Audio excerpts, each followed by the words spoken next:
നമസ്കാരം. Standard 5 chapter 8 know our land 5ാം ക്ലാസ്സിലെ 8ാമത്തെ അധ്യായം നാടറിയാം എന്ന പാഠഭാഗമാണ് നമ്മൾ പഠിച്ചുകൊണ്ടിരുന്നത്. കഴിഞ്ഞ ദിവസം നമ്മൾ physiographically Kerala was divided into 3 highland, midland and coastal area. ഭൂപ്രകൃതി അനുസരിച്ച് കേരളത്തെ 3ആയിട്ട് തരംതിരിച്ചിരിക്കുന്നുവെന്നും അവയെ ഇടനാട്, മലനാട്, തീരപ്രദേശം എന്നിങ്ങനെയാണെന്നും അവയെ ഓരോന്നും വിശദമായിട്ട് നമ്മൾ പഠിക്കുകയും ചെയ്തു. എന്നിട്ട് ഈ ഭൂപടത്തിലൂടെ എവിടെയൊക്കെ ഏതൊക്കെ ഭൂപ്രകൃതി വിഭാഗങ്ങളാണ് സ്ഥിതി ചെയ്യുന്നതെന്ന് കണ്ടുപിടിക്കണമെന്ന് കഴിഞ്ഞ ദിവസം പറഞ്ഞിരുന്നു. എല്ലാ കൂട്ടുകാരും അത് കണ്ടെത്തി കാണുമെന്ന് വിചാരിക്കുന്നു. അവയുടെ ഉത്തരമാണ് ആദ്യം നമ്മളിവിടെ ചർച്ച ചെയ്യുന്നത്. First question: physiographic divisions consisting of each district. ഓരോ ജില്ലയിൽ ഉൾപ്പെടുന്ന ഭൂപ്രകൃതി വിഭാഗങ്ങൾ ഏതൊക്കെയാണെന്നായിരുന്നു ചോദ്യം. ഓരോ ജില്ലയിലും. അപ്പോൾ കാസർഗോഡ്, കണ്ണൂർ, വയനാട്, പാലക്കാട്, ഇടുക്കി, കോട്ടയം, പത്തനംതിട്ട, ഇത്രയും പ്രദേശങ്ങൾ, ഇത്രയും ജില്ലകൾ ഹൈലാൻഡ് ഉൾപ്പെടുന്നുണ്ട്. ഹൈലാൻഡ് ഉൾപ്പെടുന്ന ജില്ലകളാണ് ഈ പറയുന്നവയെല്ലാം. ഒന്നുകൂടി പറയാം: കാസർഗോഡ്, കണ്ണൂർ, വയനാട്, കോഴിക്കോട്, പാലക്കാട്, ഇടുക്കി, കോട്ടയം, പത്തനംതിട്ട. ഇവ ഹൈലാൻഡ് വിഭാഗത്തിൽപ്പെടുന്ന ജില്ലകളാണ്. ഇനിയും മിഡ്ലാൻഡിൽപ്പെടുന്നവയാണ്. ശ്രദ്ധിക്കുക, മിഡ്ലാൻഡിൽപ്പെടുന്നവയാണ് പത്തനംതിട്ട, കോട്ടയം, എറണാകുളം, തൃശ്ശൂർ, പാലക്കാട്, മലപ്പുറം, കോഴിക്കോട്, കണ്ണൂർ. ഇത്രയും പ്രദേശങ്ങൾ മിഡ്ലാൻഡിൽ ഉൾപ്പെടുന്നതാണ്. ഒന്നുകൂടി പറയാം: പത്തനംതിട്ട, കോട്ടയം, എറണാകുളം, തൃശ്ശൂർ, പാലക്കാട്, മലപ്പുറം, കോഴിക്കോട്, കണ്ണൂർ. ഇത്രയും ജില്ലകൾ മിഡ്ലാൻഡിലും ഉൾപ്പെടുന്ന ജില്ലകളാണ്. മിഡ്ലാൻഡ് പ്രദേശത്തെ ജില്ലകളാണ്. അടുത്ത കോസ്റ്റൽ ഏരിയ ആണ്. കോസ്റ്റൽ ഏരിയ വിഭാഗത്തിൽപ്പെടുന്ന ജില്ലകളാണ്, ഡിസ്ട്രിക്ട്സ് ആണ്: തിരുവനന്തപുരം, കൊല്ലം, ആലപ്പുഴ, എറണാകുളം, തൃശ്ശൂർ, മലപ്പുറം, കോഴിക്കോട്, കണ്ണൂർ, കാസർഗോഡ്. ഒന്നുകൂടി പറയാം: തിരുവനന്തപുരം, കൊല്ലം, ആലപ്പുഴ, എറണാകുളം, തൃശ്ശൂർ, മലപ്പുറം, കോഴിക്കോട്, കണ്ണൂർ, കാസർഗോഡ്. ഇത്രയും പ്രദേശങ്ങൾ കോസ്റ്റൽ ഏരിയയിലെ ജില്ലകളാണ്, അതായത് തീരപ്രദേശമുള്ള ജില്ലകളാണ്. ഇനി 3 ഭൂപ്രകൃതി വിഭാഗങ്ങൾ ഉൾപ്പെടുന്ന ജില്ലകളുണ്ട്. 3 ഭൂപ്രകൃതി എന്ന് പറയുമ്പോൾ districts comprising all the physiographic categories. എല്ലാ 3ഉം വരുന്നവയാണ് കോഴിക്കോട്, കണ്ണൂർ എന്നീ ജില്ലകൾ. അവിടെ ഹൈലാൻഡ്, മിഡ്ലാൻഡ്, കോസ്റ്റൽ ഏരിയ, ഈ 3 ഭൂപ്രകൃതി വിഭാഗങ്ങളും ഉൾപ്പെടുന്ന 2 ജില്ലകളാണ് കണ്ണൂർ ആൻഡ് കോഴിക്കോട്. അപ്പോൾ ഉത്തരം എല്ലാ കൂട്ടുകാർക്കും മനസ്സിലായി കാണുമെന്ന് വിചാരിക്കുന്നു. അടുത്ത ഭാഗത്തേക്ക് നമുക്ക് കടക്കാം. വെതർ ഓഫ് കേരള, അതായത് കേരളത്തിൻ്റെ കാലാവസ്ഥയെക്കുറിച്ചാണ് നമ്മൾ പഠിക്കാൻ പോകുന്നത്. നമുക്കറിയാം കേരളത്തിൽ കാലാവസ്ഥ നേരത്തെ എങ്ങനെയായിരുന്നു, അതിൽ നിന്ന് വളരെ വ്യത്യാസമാണ് ഇപ്പോൾ കാണുന്നത്. അതെന്തുകൊണ്ടാണെന്നും അറിയാം. മനുഷ്യൻ്റെ കൂടുതൽ ഇടപെടലുകൾ പ്രകൃതിയുടെ മേലുള്ളത് കൊണ്ടാണ് ഇന്നത്തെ കാലാവസ്ഥയ്ക്ക് മാറ്റമുണ്ടാകുന്നത്. എന്നാൽ കേരളത്തിൻ്റെ പൊതുവായ കാലാവസ്ഥ മാറ്റങ്ങളെക്കുറിച്ചാണ് നമ്മളിവിടെ ചർച്ച ചെയ്യുന്നത്. ശ്രദ്ധിക്കുക: Kerala is a land that receive sufficient amount of rain. അതായത് ധാരാളം മഴ ലഭിക്കുന്ന ഒരു നാടാണ് Keralam.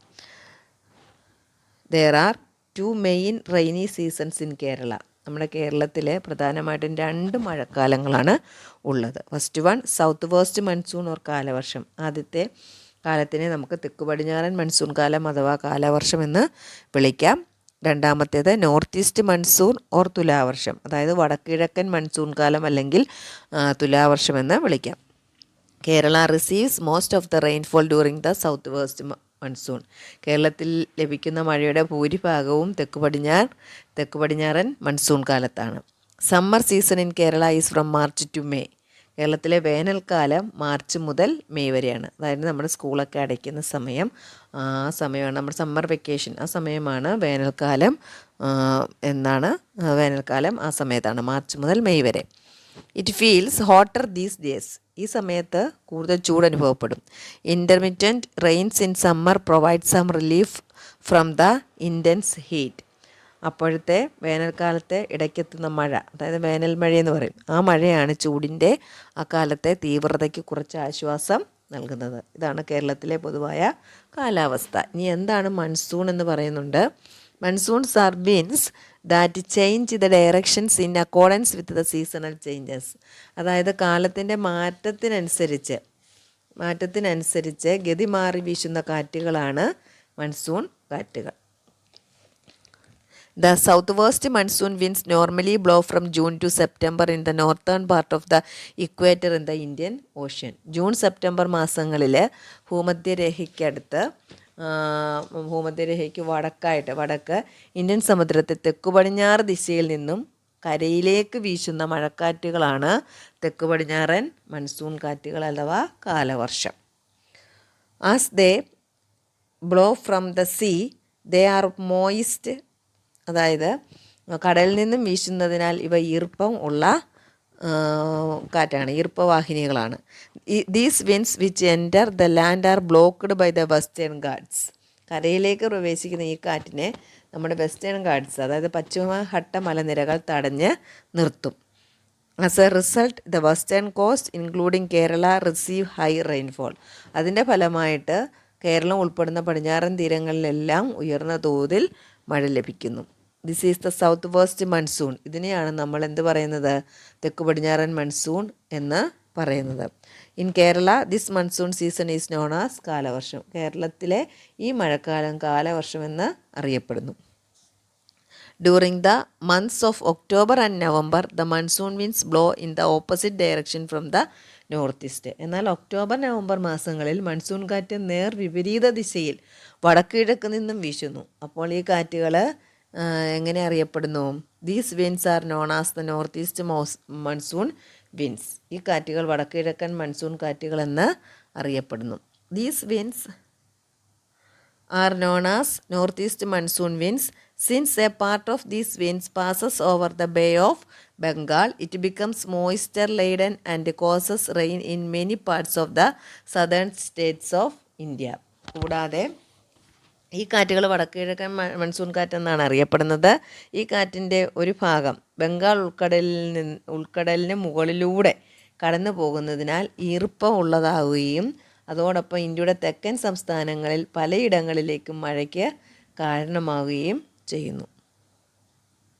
This monsoon season is known as തുലാവർഷം ഇൻ കേരള. ഈ മഴക്കാലം കേരളത്തിൻ്റെ തുലാവർഷമെന്ന് അറിയപ്പെടുന്നു. അപ്പോൾ കാലവർഷം തുലാവർഷം എന്താണെന്ന് മനസ്സിലായി കാണുമെന്ന് വിചാരിക്കുന്നു. അടുത്തത് സോയിൽ ടൈപ്സ് ഇൻ കേരളയാണ്. കേരളത്തിലെ മണ്ണിനെക്കുറിച്ചാണ് പഠിക്കാനുള്ളത്. അതുമായി ബന്ധപ്പെട്ട ഒരു നാടൻ പാട്ട് കൊടുത്തിട്ടുണ്ട്. നാടൻ എന്ന് വെച്ചാൽ ഒരു ആദിവാസികളുടെ ഒരു പാട്ട് കൊടുത്തിട്ടുണ്ട്. മണ്ണേ നമ്പിയിലേലയ്യ, കൂട്ടുകാർ കേട്ടിട്ടുണ്ടായിരിക്കും. മണ്ണേ നമ്പിയിലേലയ്യ മരമിരുക്ക്, മരത്തേ നമ്പിയിലേലയ്യ മണ്ണിരുക്ക്, മരത്തേ നമ്പിയിലേലയ്യ കൊമ്പിരുക്ക്, കൊമ്പേ നമ്പിയിലേലയ്യ ഇലയിരുക്ക്, ഇലയെ നമ്പിയിലേലയ്യ പൂവിരുക്ക്, പൂവേ നമ്പിയിലേലയ്യ കായിരിക്ക്, കായേ നമ്പിയിലേലയ്യ പഴമിരിക്ക്, പഴത്തേ നമ്പിയിലേലയ്യ നാമിരുക്ക്, നമ്മേ നമ്പിയിലേലയ്യ നാടിരുക്ക്. എന്താണ്? കൃഷിയുമായി ബന്ധപ്പെട്ടൊരു പാട്ടാണ്. മണ്ണിനെ ആശ്രയിച്ചാണ് മരങ്ങൾ ഇരിക്കുന്നത്, അല്ലേ? മരത്തിനെ ആശ്രയിച്ചാണ് മണ്ണിരിക്കുന്നത്, മരത്തിനെ ആശ്രയിച്ചാണ് അവയുടെ കൊമ്പുകൾ ഇരിക്കുന്നത്, കൊമ്പിനെ ആശ്രയിച്ചാണ് ഇലകൾ വളരുന്നത്, ഇലയെ ആശ്രയിച്ചാണ് പൂക്കൾ ഇരിക്കുന്നത്, പൂവിനെ ആശ്രയിച്ചാണ് ആരുണ്ടാവുന്നത്? കായ്കൾ, കായയെ ആശ്രയിച്ചാണ് പഴം ഉണ്ടാകുന്നത്. ആ പഴമാണ് നമ്മൾ ഭക്ഷിക്കുന്നത്, അല്ലേ? ആ പഴത്തെയാണ് നമ്മൾ ആശ്രയിക്കുന്നത്. അപ്പോൾ നമ്മളെ ആശ്രയിക്കുന്നത് ആരാണ്? ഈ നാട്, അല്ലേ? അപ്പോൾ ആ മണ്ണും നാടും നമ്മളും തമ്മിലുള്ള ബന്ധത്തെക്കുറിച്ചാണ് ആ കവിതയിൽ പറയുന്നത്. Listen to the song of Irular of Attappadi. അട്ടപ്പാടിയിലെ ഇരുളരുടെ പാട്ടാണത്. അതായത് ആദിവാസ ഗോത്രത്തിൽപ്പെട്ടവരാണ് ഇരുളർ, അവരുടെ പാട്ടാണത്. Soil is as important as water and air for the survival of living. ജീവജാലങ്ങളുടെ നിലനിൽപ്പിന് ജലവും വായുവും പോലെ പ്രാധാന്യമാണ് എന്തിനും? മണ്ണിനും അല്ലേ? മണ്ണിനും അതേ പ്രാധാന്യമാണ്. Human civilization developed through the mutual interaction between soil and humans. മണ്ണും മനുഷ്യരും തമ്മിലുള്ള പരസ്പര ബന്ധത്തിലൂടെയാണ് മനുഷ്യ സംസ്കാരം രൂപപ്പെട്ടത്. Without soil there are no plants and no organisms that depend on them. മണ്ണില്ലെങ്കിൽ എന്തില്ല? സസ്യങ്ങളില്ല, അവയെ ആശ്രയിക്കുന്ന ജീവികളൊന്നും തന്നെ ഇല്ല. അപ്പോൾ നമ്മുടെ മണ്ണിനെ ആശ്രയിച്ചാണ് നമ്മുടെ സസ്യങ്ങളും മനുഷ്യനുമൊക്കെ ജീവിക്കുന്നത്. ഹൗ ഈ സോയിൽ ഫോംഡ്, എങ്ങനെയാണ് ഈ മണ്ണ് രൂപപ്പെടുന്നതെന്നാണ് ഇനിയും പറയുന്നത്. Soil is one of the main factors responsible for the existence of life on earth. ഭൂമിയിൽ ജീവൻ്റെ നിലനിൽപ്പിന് കാരണമായ പ്രധാന ഘടകങ്ങളിലൊന്നാണ് മണ്ണ്. The process of weathering of rock to form soil takes a long time. പാറ പൊടിഞ്ഞ് മണ്ണായി മാറുന്ന പ്രക്രിയ വളരെ കാലം കൊണ്ട്, ഒരുപാട് കാലം കൊണ്ടാണ് നടക്കുന്നത്. വളരെ സമയമെടുക്കും, ദീർഘകാലം എടുക്കും. Topography,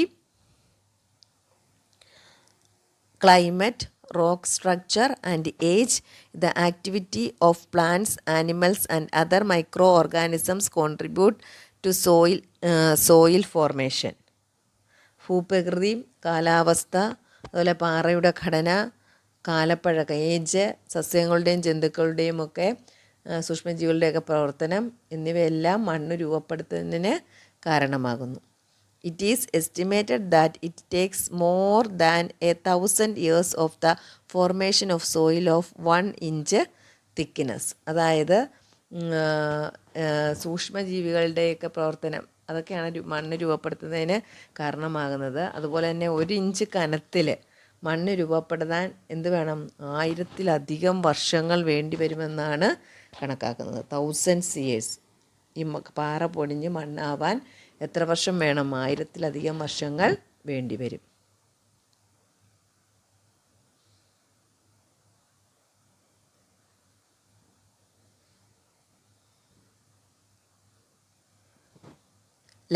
Laterite soil, red soil, alluvial soil and forest soil are the main soil types in Kerala. കേരളത്തിലെ പ്രധാന മണ്ണിനങ്ങളുടെ പേരാണ് പറയുന്നത്. ചെങ്കൽ മണ്ണ്, അതാണ് ലാറ്ററൈറ്റ് സോയിൽ. റെഡ് സോയിൽ എന്ന് വെച്ചാൽ ചെമ്മണ്ണ്, അലൂവിയൽ സോയിൽ എന്ന് വെച്ചാൽ എക്കൽ മണ്ണ്, ഫോറസ്റ്റ് സോയിൽ വനമണ്ണ് എന്നിവയാണ് കേരളത്തിലെ പ്രധാന മണ്ണിനങ്ങൾ. Black soil and peat soil are also found in some regions. അതുപോലെ ബ്ലാക്ക് സോയിൽ എന്ന് വെച്ചാൽ കറുത്ത മണ്ണ്, പീറ്റ് സോയിൽ പീറ്റ് മണ്ണ്, ഇവയും ചില പ്രദേശങ്ങളിൽ കാണപ്പെടുന്നുണ്ട്. അപ്പോൾ പ്രധാനപ്പെട്ട മണ്ണിനങ്ങൾ വേണമെങ്കിൽ നമുക്ക് അതിൻ്റെ സവിശേഷതകൾ അതിനെക്കുറിച്ച് കുറിപ്പൊക്കെ തയ്യാറാക്കി കൂട്ടുകാരെല്ലാവരും മനസ്സിലാക്കി പഠിക്കണം. അടുത്ത ചിത്രങ്ങളാണ് കൊടുത്തേക്കുന്നത്, അത് നിരീക്ഷിക്കാൻ പറഞ്ഞിട്ടുണ്ട്. Application of excessive fertilizer and pesticides. അമിത രാസവള കീടനാശിനിയുടെ പ്രയോഗമാണ് ആ ചിത്രത്തിൽ കാണുന്നത്. അടുത്ത ചിത്രം പ്ലാസ്റ്റിക് വേസ്റ്റ് ഇൻ സോയിൽ, മണ്ണിലെ പ്ലാസ്റ്റിക് മാലിന്യങ്ങളെക്കുറിച്ചുള്ള ചിത്രമാണ്. അതിൻ്റെ അടുത്ത ചിത്രം എന്താണ്? അൺസയൻറ്റിഫിക് മൈനിങ്, അശാസ്ത്രീയ ഖനന പ്രവർത്തനങ്ങളാണ്. അടുത്ത ചിത്രം അൺസയൻറ്റിഫിക് അഗ്രികൾച്ചറൽ പ്രാക്ടീസ്, അശാസ്ത്രീയ കാർഷിക പ്രവർത്തനങ്ങൾ. ഇതൊക്കെയാണ് ചിത്രത്തിൽ കൊടുത്തിരിക്കുന്നത്. Illustrations given are situations in which the unique characteristics of soil are adversely affected. മണ്ണിൻ്റെ തനത് സവിശേഷതകളെ ദോഷകരമായി ബാധിക്കുന്ന ചില സന്ദർഭങ്ങളുടെ ചിത്രങ്ങളാണ് ഇവിടെ കൊടുത്തിരിക്കുന്നത്. Find out and enlist more such context. ഇതുപോലത്തെ കൂടുതൽ സന്ദർഭങ്ങൾ കണ്ടെത്തി പട്ടികപ്പെടുത്താനാണ് പറയുന്നത്. അതുപോലെ തന്നെ ബേണിംഗ് ഓഫ് പ്ലാസ്റ്റിക്, അത് ഇതിലുൾപ്പെടുന്നതാണ്. അതായത് പ്ലാസ്റ്റിക്കുകൾ നമ്മൾ കത്തിച്ച് കളയുന്നത്, അതുപോലെ ഡീഫോറസ്റ്റേഷൻ, വനനശീകരണം, അങ്ങനെ അനേകം ഇതുപോലെ ഒരുപാട് പ്രവർത്തനങ്ങൾ. അതുപോലെ unscientific fertilisers, using unscientific fertilisers, അതായത് അശാസ്ത്രീയമായിട്ടുള്ള രാസവളങ്ങളുടെ കെമിക്കൽസിൻ്റെയൊക്കെ ഉപയോഗം, ഇതെല്ലാം ഈ ലിസ്റ്റിൽ ഉൾപ്പെടുത്താവുന്നവ ആണ്. എല്ലാ കൂട്ടുകാരും നോട്ട് എഴുതുമ്പോൾ ഉത്തരം കണ്ടെത്തി അവിടെ അതൊക്കെ കൂട്ടിച്ചേർത്ത് എഴുതാവുന്നതാണ്. What are the measures that can be adopted for the conservation of soil? അടുത്ത ചോദ്യം, കുറേ ചിത്രങ്ങൾ കൊടുത്തിട്ടുണ്ട്. മണ്ണ് സംരക്ഷണത്തിൻ്റെ എന്തൊക്കെ മാർഗങ്ങളാണ് ഇവിടെ സ്വീകരിക്കാമെന്നാണ് ചോദിച്ചേക്കുന്നത്. Observe the picture of methods of soil conservation.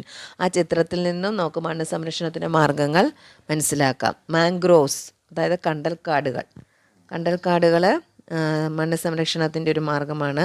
അതുപോലെ കയർ ജിയോ ടെക്സ്റ്റൈൽസ്, കയർ ഭൂവസ്ത്രം, കയർ ഉപയോഗിച്ചുള്ള കയർ ഭൂവസ്ത്രം ഉപയോഗിച്ചുള്ള തുണി പോലെ ഉണ്ടാക്കുന്ന ഒരു മെത്തേഡ്, അതാണ് കയർ ജിയോ ടെക്സ്റ്റൈൽസ്. അതുപോലെ സ്റ്റോൺ വാൾ ഫെൻസ്, കയ്യാല ഉണ്ടാക്കണം കല്ലുകൾ കൊണ്ട്. അതുപോലെ ടെറസ് ഫാമിംഗ്, തട്ടുകൃഷി എന്ന് പറയും.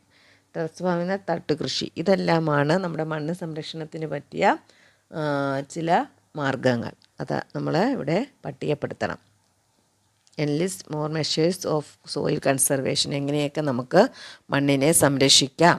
തട്ടുകളായിട്ട് കൃഷി ചെയ്യാം. അതുപോലെ തന്നെ കണ്ടൽക്കാടുകൾ, കയർ കൊണ്ടുള്ള ജിയോ ടെക്സ്റ്റൈൽസ്, അതുപോലെ കയ്യാല കെട്ടുക, തട്ടുകൃഷി, ഫാം ടെറസിങ്, ഇതൊക്കെയാണ് അവിടെ പട്ടികപ്പെടുത്തേണ്ടത്. Water sources of Kerala. ഇനിയും കേരളത്തിലെ ജലസ്രോതസ്സുകളെ കുറിച്ചാണ് പറയുന്നത്. Water is natural resource that is indispensable of human existence. മനുഷ്യരുടെ നിലനിൽപ്പിന് ഒഴിച്ചുകൂടാനാവാത്തൊരു പ്രകൃതി വിഭവമാണ് ജലം. What are the sources of water on earth. ഏതൊക്കെയാണ് ഭൂമിയിലെ ജലത്തിൻ്റെ സ്രോതസ്സുകൾ? ഫസ്റ്റ് വൺ, റിവേഴ്സ്, സ്പ്രിങ്സ്, നീരുറവകൾ, അതുപോലെ ബാക്ക് വാട്ടേഴ്സ്, കായലുകളുണ്ട്. അതുപോലെ തന്നെ വേറെ ചെറിയ സ്ട്രീംസ്, അല്ലേ, അരുവികൾ, ഇതെല്ലാം എന്തിൻ്റെ സ്രോതസ്സുകളാണ്? കേരളത്തിൽ കാണപ്പെടുന്ന പല ജലസ്രോതസ്സുകളാണ്. അതൊക്കെ നമുക്ക് പട്ടികപ്പെടുത്തണം. പിന്നെ ചോദിച്ചേക്കുന്നത് what are the sources of water in your area. Sources of water in your area, നമ്മുടെ പ്രദേശത്തെ, നിങ്ങളുടെ പ്രദേശത്തെ ജലസ്രോതസ് എന്തെല്ലാം? റിവേഴ്സ് കാണും, പോൺസ്, കുളങ്ങൾ കാണും, അല്ലേ, ചെറിയ ബാക്ക് വാട്ടേഴ്സ് കാണും, കായലുകൾ കാണും. അങ്ങനെ ഓരോ പ്രദേശത്തും വ്യത്യസ്തമാകും. അപ്പോൾ അത് പട്ടികപ്പെടുത്തണം. Kerala has undulating topography which lays uneven from Sahya mountain in the east to the Arabian Sea in the west. അതായത് കിഴക്ക് സഹ്യപർവ്വതം മുതൽ പടിഞ്ഞാറ് അറബിക്കടൽ വരെ കയറ്റ ഇറക്കങ്ങളോട് കൂടിയ ചരിവായിട്ട് നിലകൊള്ളുന്ന ഭൂപ്രകൃതിയാണ് കേരളത്തിന്. ചരിഞ്ഞു കിടക്കുന്നൊരു ഭൂപ്രകൃതിയാണ് കേരളത്തിനുള്ളത്. The rivers that originate from the Sahya mountain ranges flow to the backwaters and the sea and make Kerala abundant in water. സഹ്യപർവ്വത നിരകളിൽ നിന്ന് ഉത്ഭവിച്ച് ഒറിജിനേറ്റ് ചെയ്ത് കായലിലേക്കും കടലിലേക്കും ഒഴുകുന്ന നദികൾ കേരളത്തെ ജലസമൃദ്ധം ആക്കുന്നു.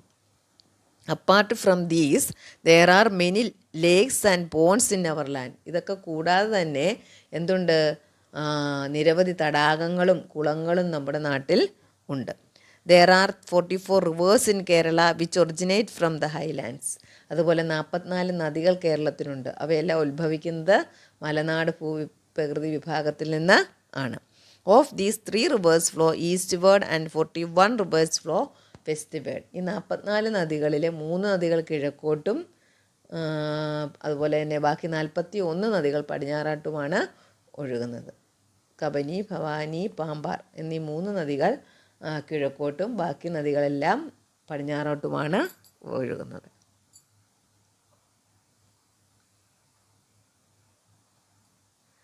Haven't you noticed that though our water bodies are enriched during the 2 rainy seasons? 2 മഴക്കാലത്താണ് നമ്മുടെ ജലാശയങ്ങളെല്ലാം നിറഞ്ഞ് കവിഞ്ഞൊഴുകുന്നത്, അതായത് സമ്പന്നമാകുന്നത് മഴക്കാലം ആവുമ്പോഴാണ്. Enriched during the 2 rainy seasons, many of them dry up when the rainy seasons are over. അതുപോലെ തന്നെ ഇത് കഴിയുമ്പോൾ, ഈ മഴക്കാലം കഴിയുന്നതോടെ അവയിൽ പലതും പറ്റിപ്പോകുന്നതായിട്ട് നമ്മൾ ശ്രദ്ധിച്ചിട്ടുണ്ട്, അല്ലേ? അതിന് find out the reasons for this. ഇതിൻ്റെ കാരണങ്ങൾ അന്വേഷിച്ച് കണ്ടെത്താനാണ് പറഞ്ഞിരിക്കുന്നത്. only a small amount of the world's total water supply is available as pure water. ലോകത്തിലെ ആകെ ജലലഭ്യതയുടെ വളരെ ചെറിയൊരളവ് മാത്രമേ നമുക്ക് ശുദ്ധജലമുള്ളൂ. ഒരുപാട് ജലം നമ്മുടെ ചുറ്റിനുമുണ്ട്, പക്ഷേ എല്ലാ ജലവും എന്തല്ല, പ്യുവർ വാട്ടർ അല്ല, ശുദ്ധജലം അല്ല. It is the duty of every one of us to conserve the precious and clean water. നമ്മുടെ ഓരോരുത്തരുടെയും, അതായത് അമൂല്യമായ ശുദ്ധജലം സംരക്ഷിക്കേണ്ടത് നാം ഓരോരുത്തരുടെയും കടമയാണ്. Water conservation can be ensured through rain pits, rain water harvesting, bunds and mulching. അതായത് എങ്ങനെയൊക്കെ നമുക്ക് ഈ ജലസംരക്ഷണം നടത്താം, എങ്ങനെയൊക്കെ നടത്താം? മഴക്കുഴി ഉണ്ടാക്കാം, മഴവെള്ള സംഭരണി ഉണ്ടാക്കാം, തടയണയിടാം, അതുപോലെ പുതയിടൽ എന്ന് പറയും, അങ്ങനെ തുടങ്ങിയ മാർഗ്ഗങ്ങൾ ഉപയോഗിച്ചൊക്കെ. അതിനെയാണ് ബൺസ്, മൾച്ചിങ് എന്ന് വെച്ചാൽ പുതയിടൽ. അങ്ങനെയൊക്കെ നമുക്ക് ജലസംരക്ഷണം ഉറപ്പുവരുത്തുവാൻ സാധിക്കും. അപ്പോൾ എങ്ങനെയൊക്കെയാണ് വാട്ടർ കൺസർവേഷൻ എന്ന് വെച്ചാൽ എങ്ങനെയാണ്? Through rain pits, rain water harvesting, bunds and mulching. ഇനി ചില ചിത്രങ്ങൾ കൊടുത്തിട്ടുണ്ട്, അവ നിരീക്ഷിക്കാനാണ് പറഞ്ഞേക്കുന്നത്. Observe the pictures. Under what conditions do water resource become polluted? ഏതൊക്കെ സാഹചര്യങ്ങളിലാണ് ജലസ്രോതസ്സുകൾ മലിനമാകുന്നതെന്നുള്ള ചിത്രമാണ് കൊടുത്തേക്കുന്നത്. കണ്ടോ, ഒരു ജലസ്രോതസ്സിലേക്ക് എന്താണ് ഉള്ള അഴുക്ക് എല്ലാം വലിച്ചെറിഞ്ഞ് മാലിന്യങ്ങൾ കൂടിക്കിടക്കുന്നു. അതുപോലെ മറ്റൊരു ജലസ്രോതസ്സിലേക്ക് മലിനജലം ഒഴുക്കി വിടുന്നു, അല്ലേ? Are the water bodies in your country being polluted? നിങ്ങളുടെ നാട്ടിലെ ജലാശയങ്ങൾ മലിനമാക്കപ്പെടുന്നുണ്ടോ? What suggestions can be put forward to protect water bodies from getting polluted? ജലാശയ മലിനീകരണത്തിന് അവയൊക്കെ സംരക്ഷിക്കാൻ, ജലാശയങ്ങളെ മലിനീകരണത്തിൽ നിന്ന് സംരക്ഷിക്കാൻ നമുക്ക് എന്തൊക്കെ നിർദ്ദേശങ്ങൾ മുന്നോട്ട് വെക്കാൻ സാധിക്കും? അതുപോലെ ജലസംരക്ഷണ സന്ദേശങ്ങൾ ഉൾക്കൊള്ളുന്ന placard, prepare placards of water conservation messages and organise a rally for water conservation. പ്ലക്കാർഡുകളൊക്കെ നിർമ്മിച്ച് ജലസംരക്ഷണ റാലി സംഘടിപ്പിക്കാം. Prepare a speech about the importance of rain water harvesting. അതുപോലെ മഴവെള്ള സംഭരണത്തിൻ്റെ ആവശ്യത്തെക്കുറിച്ച് നമുക്ക് വേണമെങ്കിൽ ഒരു പ്രസംഗം തയ്യാറാക്കാം. ഇതൊക്കെ നമ്മുടെ ബോധവൽക്കരണ രീതികളാണ്. എന്തിനെ? For conservation of water resources. ജലസംരക്ഷണം എങ്ങനെ നടത്താം എന്നുള്ളതിൻ്റെ ചില മാർഗങ്ങൾ, നിർദ്ദേശങ്ങളാണ് ഇവിടെ തന്നിരിക്കുന്നത്. Pollution of water bodies endangers the survival of living organisms. ജലാശയങ്ങളെ മലിനപ്പെടുത്തുന്ന ജീവജാലങ്ങളുടെ നിലനിൽപ്പ് അപകടത്തിൽ ആക്കുന്ന ഒന്നാണ്. The government implements various schemes to protect and maintain the existing water sources. അതുകൊണ്ട് ഈ ജലസ്രോതസ്സുകളെയൊക്കെ സംരക്ഷിക്കുന്നതിനും പരിപാലിക്കുന്നതിനും ഒക്കെ ആയിട്ട് സർക്കാർ വിവിധ പദ്ധതികൾ നടപ്പാക്കുന്നുണ്ട്. Check the list given below. ആ ലിസ്റ്റാണ് താഴെ കൊടുത്തിരിക്കുന്നത്, ചൂടെ കൊടുത്തിട്ടുള്ളത് ഒരു പട്ടിക, അത് പരിശോധിക്കാനാണ് പറയുന്നത്. പ്രോജക്റ്റും ഇംപ്ലിമെൻറ്റേഷനും പറയുന്നുണ്ട്. അതായത് ഏതൊക്കെ പദ്ധതിയാണ് കൺസർവേഷൻ ഉള്ളത്, അതിൻ്റെ നിർവഹണം, ഇംപ്ലിമെൻറ്റേഷൻ എന്താണെന്നും പറയുന്നുണ്ട്. അപ്പോൾ ഫസ്റ്റ് വൺ, ഇനി ഞാൻ ഒഴുകട്ടെ. ആ പ്രോജക്റ്റിൻ്റെ പേര് അങ്ങനെയാണ്. അതിൻ്റെ ഇംപ്ലിമെൻറ്റേഷൻ ഹരിത കേരളം മിഷനാണ്. അതുപോലെ സെക്കൻഡ് വൺ മാലിന്യമുക്തം നവകേരളം. അതിൻ്റെ ഇംപ്ലിമെൻറ്റേഷൻ ആരാണ്? Department of local self government, അതായത് തദ്ദേശ സ്വയംഭരണ വകുപ്പ്, പഞ്ചായത്ത് അല്ലെങ്കിൽ മുനിസിപ്പാലിറ്റി അല്ലെങ്കിൽ കോർപ്പറേഷൻ. അതുപോലെ അടുത്തത് തെളിനീരൊഴുകും നവകേരളം, അതാണ് പ്രോജക്റ്റിൻ്റെ പേര്. അതും ലോക്കൽ സെൽഫ് ഗവൺമെൻറ്റാണ് നടപ്പാക്കുന്നത്. അടുത്ത പദ്ധതിയുടെ പ്രോജക്റ്റിൻ്റെ പേരെന്താണ്? ജൽ ജീവൻ മിഷൻ. അത് ഇംപ്ലിമെൻറ്റ് ചെയ്യുന്നത്, നടപ്പാക്കുന്ന ആരാണ്? Government of India. അപ്പം ഇനി ഈ പദ്ധതികളുടെയൊക്കെ ഒബ്ജക്റ്റീവ്സ് എന്താണെന്ന് നമുക്ക് മനസ്സിലാക്കണം. ഒബ്ജക്റ്റീവ്സ് എന്തായിരിക്കും? എല്ലാ ജലസ്രോതസ്സുകളുടെയും സംരക്ഷണമാണ് ഈ ഓരോ പദ്ധതിയുടെയും മെയിൻ ഒബ്ജക്റ്റീവ്. അപ്പോൾ എല്ലാ കൂട്ടുകാർക്കും ഇത്രയും ഭാഗം പഠിപ്പിച്ചത് മനസ്സിലായി കാണുമെന്ന് വിചാരിക്കുന്നു. അടുത്ത ഭാഗം അടുത്ത ക്ലാസ്സിൽ അടുത്ത ദിവസം നമുക്ക് കാണാം.